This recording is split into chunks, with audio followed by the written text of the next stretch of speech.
मैं बहुत जिम्मेदारी से ये बात कह रहा हूं कि चुनाव आयोग के पास कानूनी तौर पर एसआईआर करवाने का कोई औचित्य नहीं है। 327 में मतदाता सूची, सीमांकन, चुनाव संचालन और उसके लिए कानून बनाने की सिफारिश संसद को करने की सत्ता चुनाव आयोग को दी है। कल हमारे सदस्य मनीष तिवारी कहते थे गहन पुनर्निरीक्षण का इनको अधिकार ही नहीं।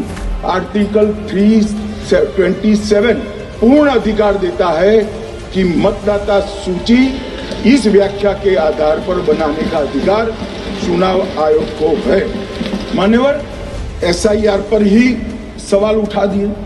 मान्यवर इन्होंने कहा कि एसआईआर आज क्यों हो रहा है। मैं इनको थोड़ा इतिहास और मान्यवर एक नई फैशन हो गई, इतिहास बताते हैं तो नाराज हो जाते हैं कि आप इतिहास मत बताइए। अरे भला कोई भी प्रक्रिया, कोई भी देश, कोई भी समाज इतिहास को छोड़कर कैसे आगे बढ़ सकता है।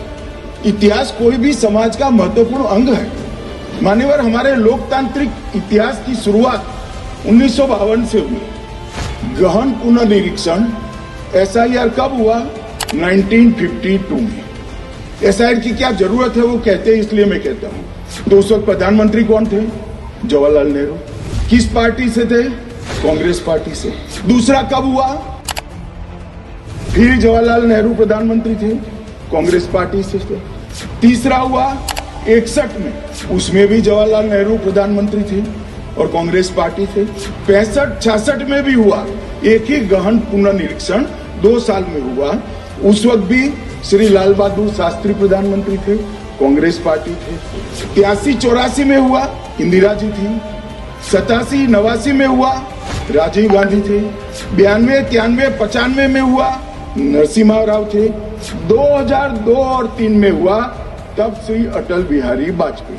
मान्यवर 2004 में गहन पुनर्निरीक्षण समाप्त हुआ, तब डॉक्टर मनमोहन सिंह जी प्रधानमंत्री थे। तो 2, 3, 4 का एक गहन पुनर्निरीक्षण हुआ, एसआईआर हुआ।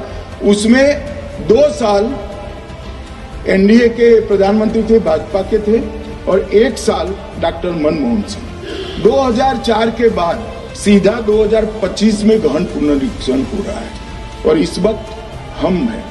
एक पूरा गहन पुनर्निरीक्षण एसआईआर की प्रक्रिया का आज तक 2004 तक किसी भी दल ने विरोध नहीं किया है, क्योंकि ये चुनाव को पवित्र रखने की प्रक्रिया है। चुनाव के उद्देश्यों को, लोकतंत्र को स्वस्थ रखने की प्रक्रिया है।